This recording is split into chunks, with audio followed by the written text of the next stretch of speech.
News Talk 820 WBAP, now on FM at 93.3. Make it a preset. Chris Crock Show, hour number 3. 800-288-WBAP is our number. That's 800-288-9227. Alejandro Mayorkas was officially impeached. They walked the papers over to the Senate.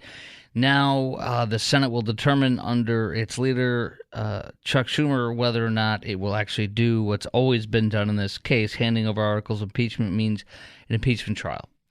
There's a lot of Democrats in the Senate saying shelve it, don't acknowledge it, and don't get into it. But there must be an impeachment trial because that's what the House voted. So, and it is it's worthy of an impeachment trial. And look, I'm not under any aspersions that there's going to be a conviction on this in the Senate, but there should be a trial. And can you imagine? Like with the impeachments of Trump, just ignoring it? I guess we should do what they do, and we have a very good chance of taking the Senate this November, the Republican side, and if they do, they should just refuse any impeachments of Trump. And that is if he gets elected. Oh, my gosh. It's funny, I gyrate on that day and that. I go back and forth, I should say, on that. I was really excited, but now I'm like getting a little concerned. We get so excited. We have so many good things. It's an eon until the actual election date. And for every reason, it should be that Trump will get reelected, but you just don't know. All right, the latest on illegal immigration. Before we get into the gender pay gap and why it's a myth, I cannot wait to get into that with you and talk to you about that. But a number of Chinese illegal migrants arrested at the border has gone up in the last 6 months, 7,000%, 24,296 Chinese illegals. And my gosh, this is insane. Meantime, business owners, Fox News reports, are upset with Joe Biden for granting work permits to new illegals. It's offensive that my employees and many other legal immigrants are being leapfrogged by new arrivals, says the board of the man who's the board of the National Restaurant Association told the New York Times. For those of us here, it's a long time trying to do everything right. It's just not fair that we are forgotten. A man named Juan Sanchez says. Oh, no, this is a different person. Mr. Sanchez is Sam Sanchez, the head of the restaurant union, but Juan is somebody who's upset for being leapfrogged. He's an immigrant who is mad, too. Very good. Meanwhile, as I was mentioning, it's actually not tens of thousands. It looks like it, but it's over 1,000 African illegal migrants swarming New York City's City Hall today over supposedly falsely promised green cards. Yeah, you're going to get your green card, all right. And then here's one last thing to share with you. This is pretty amazing. Denver's mayor, Mike Johnston, in this Democrat city of Denver, just announced they are going to defund the cops by more than $8 million to help the illegals, pay for the illegals. $8 million. Denver's defunding its cops because it has to fund the illegals. Quote, after more than a year of facing this crisis together, Denver finally has a sustainable plan for treating our newcomers. Illegals are newcomers! Yes! We're not a sovereign territory. The gender pay gap is a myth that won't go away. This is a Wall Street Journal column that is fantastic. First thing I want to do is ask you, do you believe there's a gender pay gap? Or do you think it's simply life choices? 800-288-WBAP is our number. That's 800-288-9227. Do you actually believe there is a gender pay gap, or do you think it's simply life choices? Because it is simply life choices. Many women choose to go into occupations, for example, that don't pay as well. And it's not a knock on them. It's who they prefer to be and do at the workplace, what they prefer to do. Many become teachers. It's a dominant profession with females in it. And teachers, it's amazing. They listen to this. You want to see how rigged this whole thing is? They include teachers in the pay gap. You know what they do? They treat them as if they're paid year-round. When they are off for, 3 months maybe roughly, right? They're not paid, a lot of them.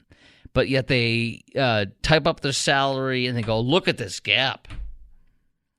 That's one of the many things they do to cover up the fact that there is no pay gap. In fact, it's so bad, this journal editorial says, that equal pay day, you know how they say, oh, this is how many days you have to work, this is how many months women have to work to get equal pay with men. The date keeps going back farther and farther back, closer to men, that they had to change the date. It kept moving earlier and earlier as earnings gaps were smaller, so they shifted it to an arbitrary date in March because the actual pay gap date is too close to what the men make. 84%. It's too close. It doesn't look good enough. The original calculation, the date would be March 9th. 2 months and 1 week. We have to work 2 months and 1 week to get to the same pay. Too close, doesn't look good enough. So they bumped it up to March 12th.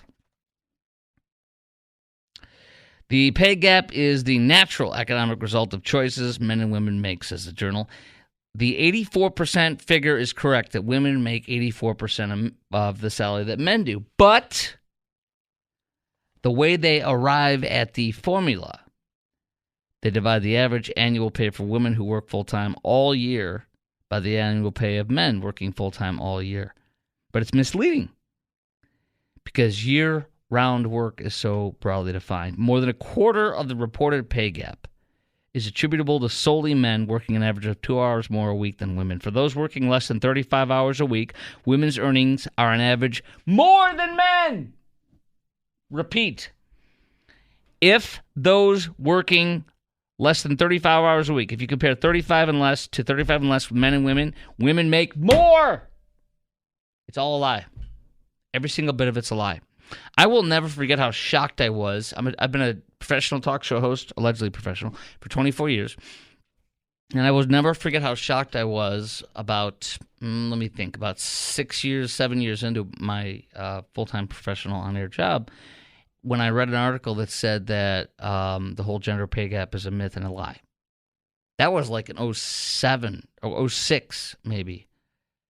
And it shocked me. I was like, wow, look at this. And it was simply because a lot of women choose to take off and raise their children from when they have a childbirth to at least kindergarten or so. And in those age groups, that tends to be the years when people climb the ladder the most in promotions and pay, etc. And women make a choice. It's not that they're forced into, it's not they're paid less. They choose to be with their children and raise them. And there's nothing wrong with a man doing that and the woman going to work. It doesn't matter. One of my wife and I, our first earliest mentors was a couple who did that in the 70s or 80s. They, when they were working, they said, we're going to move to Atlanta where we met them. And whoever makes more, gets the job that pays more, we're going to have them work, and the other one will stay at home. She did. She got the higher paying job, so we said, no problem. He stayed at home, raised the kids, and they've done very well over all these years. Married for, 30, 40, 50 years now, I don't know. And they've done very well. So I don't care who it is, and it shouldn't matter to you either, but what matters is most women tend to stay at home and raise the kids. And so that's why there's a fake gender pay gap. There is no gender pay gap. I'm going to give you some more details on this that prove it. But I want to ask you that too right now. Do you believe there is a gender pay gap, or do you think it's simply life choices? Being a teacher, the kind of career you might be in, or pausing for 5, 6, 7 years. And a lot of women also come back to work part-time or start their own home business from home when they do go back to work, which means they're going to oftentimes work, make less income, but be happy with what they're doing. And that's the big difference. Do you actually think there really is a pay gap, a gender pay gap? 800-288-WBAP is our number, 800-288-9227. Like I said, I'm going to give you some more details on why there is no such thing as a gender pay gap. Up next on the Chris Crock Show on News Talk 820 WBAP, now on FM at 93.3. Okay, do you actually think there is a genuine gender pay gap between men and women, or do you think it's BS? 800-288-WBAP is our number. That's 800-288-9227 on News Talk 820 WBAP, now on FM at 93.3. Make it a preset. Well, here you go. Here's some more pieces of this puzzle. It's obviously, and I believe this and known this for years, but it's great when it comes up from time to time, particularly after we had in the past month the Gender Pay Gap Day or whatever. Oh, women are victims. No, they're not. They're not. I do think it's very important to remember, are you pouring into your daughter as much as you did your son? And I'm always trying to make sure to my daughter I'm offering, and I tell her, I'm like, hey, I want to make sure that I'm helping you in the same way I helped my son. Do you want me to go over some stuff? Do you want me to show you the bills, how I do them? Do you want me to, and I've offered her negotiations advice, and she doesn't usually take it, but I try. I don't push it, though. I offer it. And if she chooses not to take it, or if she listens and humors me for 30 seconds or a minute, I've realized, and she's been empowered by, I'm like, hey, look, if you don't want to hear it, don't just tell me that. But that's to her detriment, in my opinion. But maybe she'll end up being better than I am in many of these things. I hope so. But the point is, I want to make sure it's one of my important things as a dad, especially now that the boy child is out in Japan for the semester. It's us three, my wife and my daughter. So we have some extra special time together and do some extra special things, and I think it's a good thing. But make sure you're teaching them to negotiate and empowering them and training them up in the same way you train your boys up in appropriate ways. That should be about the same. Negotiations, strategies, etc., budgeting, everything. On average, women, here we go. So the Census Bureau pretends that teachers work 52 weeks when they only work on average 38 weeks. So that puts them in the year-round category, even though they're not paid year-round. It reduces their average weekly earnings because their annual pay is divided by 52 rather than 38. And 3/4 of all elementary school teachers and secondary teachers are women. So there's the other part of the pay gap that's BS. On average, women have over 40 have 3 years less experience than men. Why? They choose to rear children at home by their own choice. And that sets them behind on some work stuff. It's a choice. There's nothing wrong with it.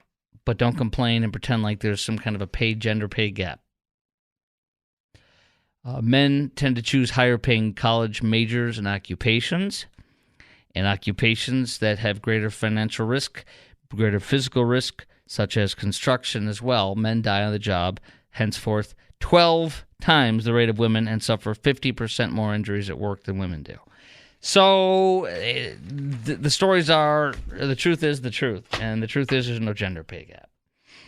And in fact, when you compare women and men working under 35 hours a week, as you heard, the women make 105% of what the men make. So there's a male gender pay gap, and we need to fight back as men. Now get out of here. Now I want to get into this Titanic story. As promised, this is a 100, let's see, how old is this guy? It's amazing. He's, 67 years later after the Titanic sank, he's alive and he's well. One of the survivors. So he says, I was gradually getting frozen up. By the grace of God, I came across a lifeboat. They pulled me in.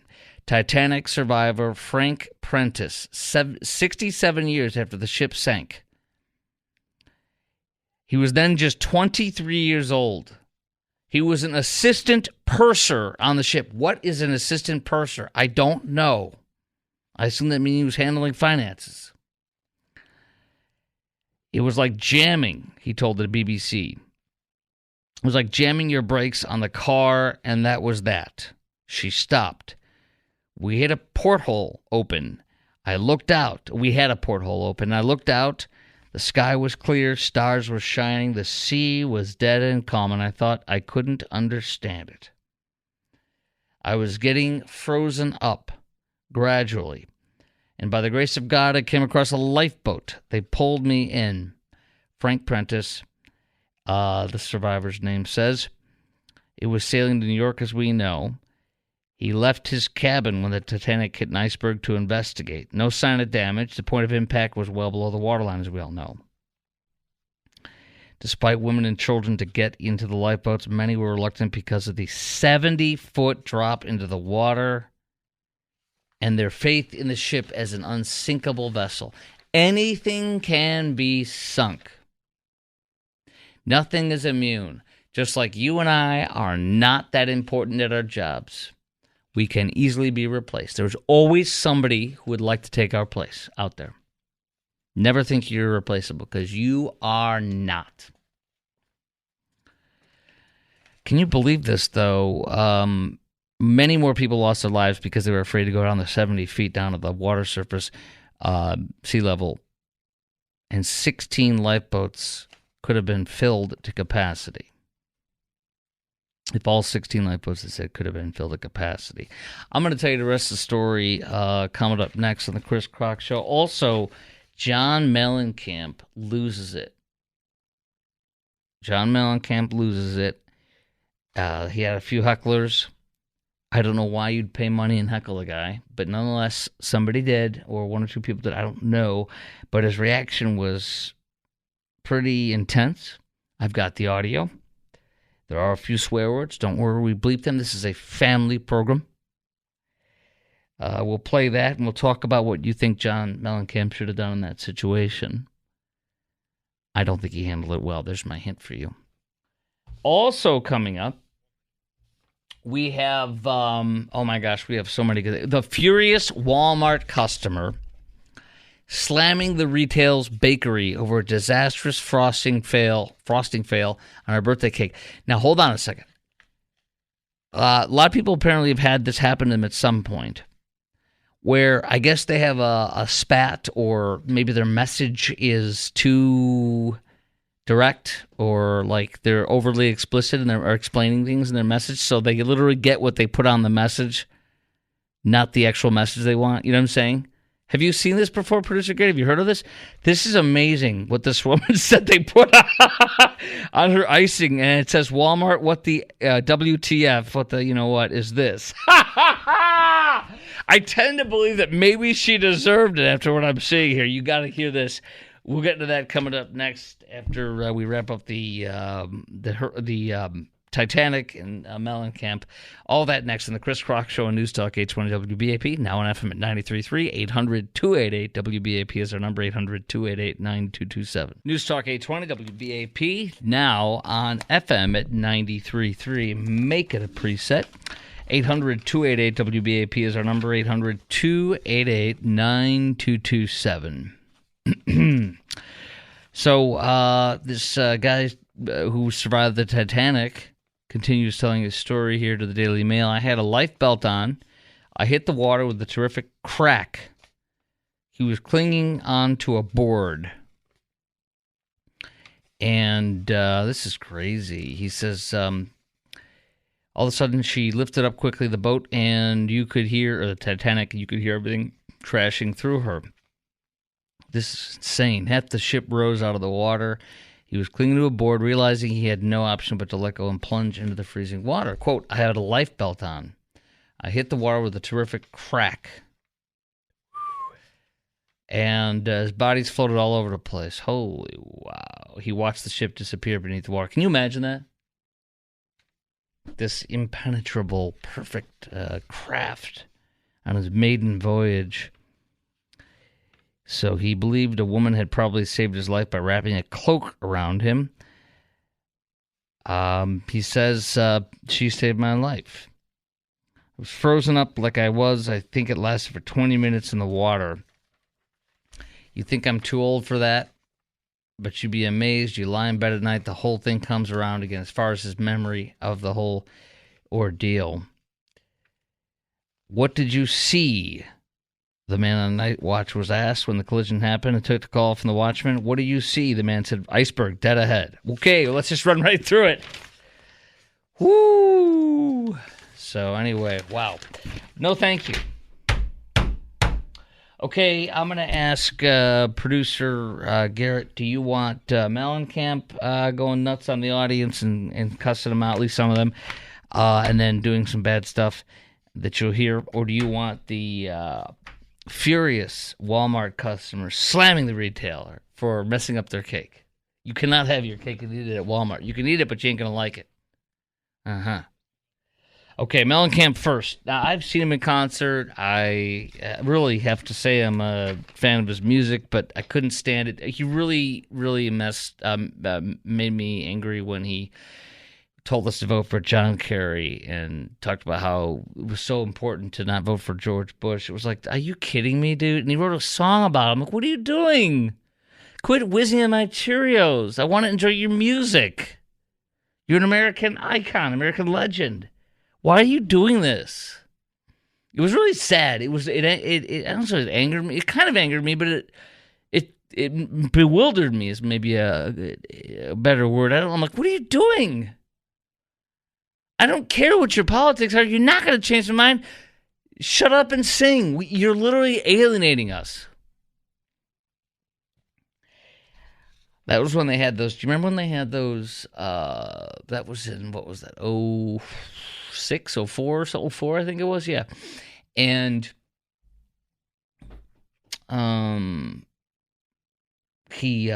were doing those concerts for change. Remember that? And it was like you can go see a Rock and Roll Hall of Famer type act, several of them in the concert. They had one in like, I think, I don't know. They had like 3 cities. One of them was in Minneapolis.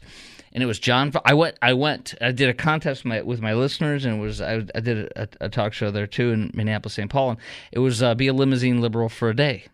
I came up with the idea, and you can go. You win a pair of tickets to see the show for those shows. We had one in Minneapolis. It was like, man, I can't remember everybody. It was like John Fogerty. It was REM. It was like 4 or 5 major acts, back to back to back. And we went and we saw it, and it was free. And I still voted for George Bush. And he still won. So it was like, everybody wins. We saw 3 or 4 Rock and Roll Hall of Famers for the price of less than one. And we still won. There you go. John Mellencamp, 72, launched an expletive-laden tirade after a concert going in Toledo, Ohio. You're yelling at somebody on the stage, swearing at somebody on the stage in Toledo. You've kind of lost your luster, brother. You've lost your star power. You're reduced to swearing and yelling at some guy in Toledo, freaking Ohio. Dude, that's like a has-been comedian or something. I mean, what are you doing? Let's hear here. Here's John Mellencamp. Here we go. Hold on. Pull up my little audio button here. Got real quiet. No.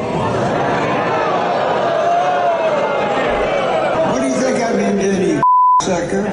Oh! Okay, so the scenario is Mellencamp was mad. He's 72. He launched into an expletive-laden tirade after a concert going in Toledo, shouted, "Play some music."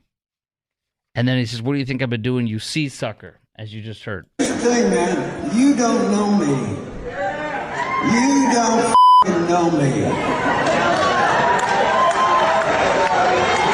Hey, Joe, find this guy and let me see him after the show. Guys, I can stop this show right now and just go home. By the way, does this sound like fun to you? Do you pay money to see a John Mellencamp concert to hear this? Do you give a frog's fat, what's going on? Do you want him to just shut up and play the music? Could you imagine Stevie Ray Vaughan, I was at his last concert, or Eric Clapton, who played there too, and the Robert Cray Band, stopping and doing this? Could you imagine the Stones doing this? Ah, wow. In Toledo, of all places. Tell you what I'm going to do. Since you've been so wonderful, I'm going to cut about 10 songs out of the show. Here we go. Now he's threatening the audience.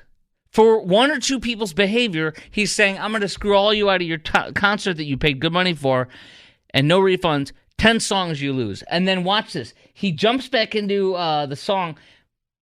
But listen how his passion is. There's no passion. There's no passion. And I'm going to play it for you. But listen, this reminds me, I'm not on John Mellencamp's level, although here he's a B-lister, the way he acts and everything. But I mean, I'm under no illusions. But we, on this side of the microphone, we have bad days too. Our wives yell at us. Somebody's in big trouble. You're worried. Your mom or dad gets hospitalized, whatever. And you're having a bad day and you really don't want to be on the air because your personal life has something to happen to it. It just happens. He is acting like that. And I know what it's like, was what I'm saying. I know what it's like to be able to have to do your job and pretend like everything's fine because you're not bringing people into your personal life. But this is stupid.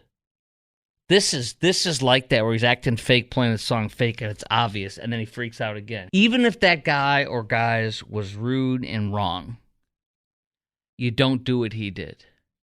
If you got to confront the guy because he won't stop, you just stop the show. Here's what I'm thinking. You stop the show and you go, hey, guys, I want to do a show for you. I love you very much, but I need this guy to shut up. Can you guys get him to either leave or shut up? Because I'm here to serve you. I can't if this guy's yelling at me. I can't do my job. And then, you might say something. Hey, security, would you mind taking care of this guy? Because I don't care where he stays or goes. I just can't be interrupted like this. It's just interfering with my performance. Is that fair?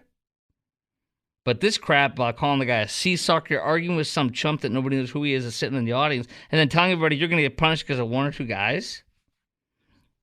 Mellencamp broke us out. By the way, my question for you on this is, who was in the wrong here? Was Mellencamp in the wrong, or was the heckler wrong? What do you recommend Mellencamp do in this kind of a situation? I mean, I've told you what I would do. I think what I recommend he do. This is a bad look. 800-288-WBAP is our number. I don't know if you've ever seen something like this at a concert happen before.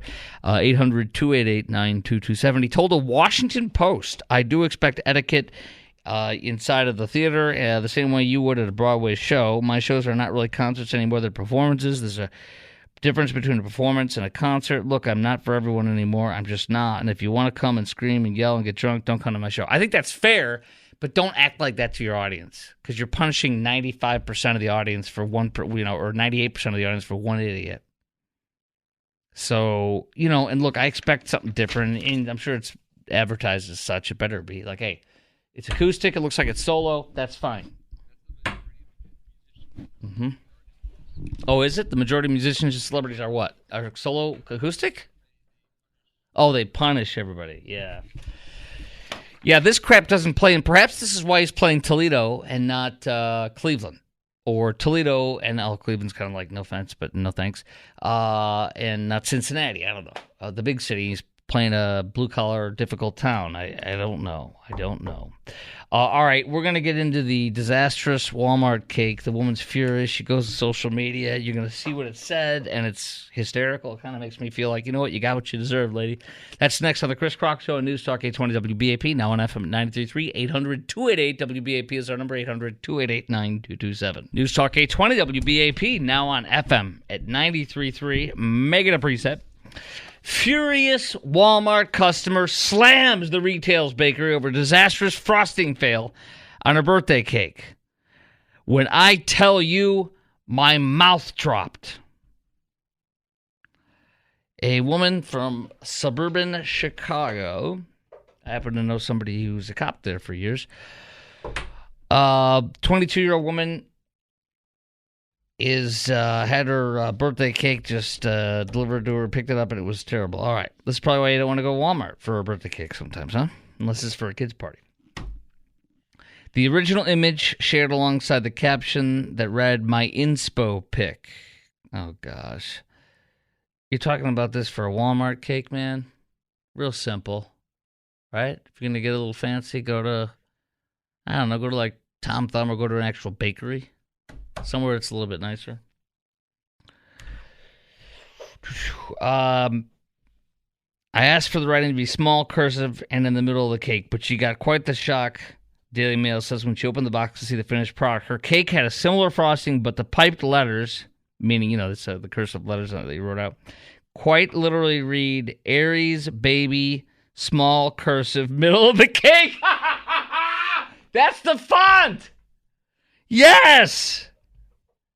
And so she took a picture of it and said, Walmart, WTF is this? You know what? I'd be like, hey, give me my money back. Get your money back on it and take the cake home anyways and make it a joke. Elaborating further, she said, when I tell you my mouth dropped when I got in the car and opened up the cake, they did not write the instructions on the cake. Yes, they did. Stunned viewers. I need to know what goes through people's heads while they're actively piping. I didn't know that was called piping. I just called it writing on the cake. But piping on what is clearly a note. And they need to really just say, yep, perfect, no concerns whatsoever. Can you imagine being the person that writes on the cake, Aries baby, parentheses, small cursive, middle of the cake? Woo! Woo! Low sperm count, low IQ. Whoever wrote that is probably a huge Fast and the Furious movie fan. Low IQ, low sperm count. Oh, who else says this? Literally, when I worked at the bakery store, I wrote an order and put "Happy Birthday Sprinkles," quote unquote. And there we go. That's great. Same thing happened to my sister when she ordered the cake from Safeway LMAO. They put 27 in the middle. 27 in the middle. I would just, you know what? You don't just write something and leave it. You got to ask questions. Hey, is this okay? And they'll say, no, that's literally what's supposed to be put on the cake. You got to put what's supposed to be put on the cake. Oh, okay, thank you. Another one says, I put 28 and parentheses 22.8, and she actually put the parentheses on there. Wow. Okay, so, I mean, that's just funny. Okay. Little alert for you there, right there. The illegals, Joe Biden's illegals, this is insane, out of Houston. Fox affiliate there says police initially thought, okay, there's a robbery going on at a gas station, okay, armed robbery. And during the armed robbery, a man in his car at the gas station sees the armed robbery going on, right? He gets out of his car, opens fire on the bad guy, shoots him. Guy dies. The bad guy dies. But the guy who shot the bad guy, who witnessed this armed robbery, drove away. He left. Why would a man who is at a gas station, who witnesses an armed robbery, shoots and kills the bad guy, why would he flee? Because he is a man who is on probation. He's not supposed to have a firearm. So he didn't want to get in trouble for having a firearm, but he did a good job. You know what I'm saying? He stopped the robbery. But the other thing you want to hear, it's even more crazy. It was even more crazier. This armed robbery was fake. You had an illegal who was staging. It was a staged armed robbery. It was an illegal who was staging a fake armed robbery so that he could get a special U visa. You know how if you're here and you're an illegal and you're a victim of a crime and that kind of stuff, if you're the victim, a lot of times they'll say, oh, you know, we're going to let you have a special visa because you're a crime victim. So he faked, and it was his second armed robbery that he faked, trying to get a U visa. But the funny thing is, on the second time, somebody saw it and shot and killed him, thinking it was a real armed robbery, which is very understanding, right? But the guy that shot him and killed him is a guy on parole, probation, whatever, and so he wasn't allowed to have a firearm, so that's why he sped off. Isn't that hysterical? I mean, you know, it's not good when anybody dies, but that's absolutely hysterical. That's just some regular justice for somebody, some godly justice for somebody right there. He didn't deserve what happened to him at all. He was making a dumb decision, his baby mama said, or whatever, but... oh, my gosh, that's right. Now, here's my question for you on that one. Do you actually think the guy that shot and killed the bad guy who was staging the robbery looked like he was really, you know, a victim and shot and killed the bad guy? Do you actually think the man on probation should be charged for wrongfully carrying a weapon but doing the right thing? If you were the DA, would you charge him? He did the right thing. He defended somebody, but he happened to be carrying a weapon. Would you still charge him? Okay, look, it's Houston, Harris County, so I'm sure they're going to go after the guy for the gun, but I think they shouldn't. If they have to go after him because, like, look, we got to enforce the law, I would just say no problem. You know, give the guy a slap on the wrist, give him the minimum of everything, and just no sentence, Judge. We recommend no sentence. Just get it on the record and move the guy along. That's what I would do, if that. In fact, discretion would be better to just say, you know what, we're not going to charge this case. It was a good Samaritan thing. What a riot, huh? Only in Joe Biden's America would something like that take place.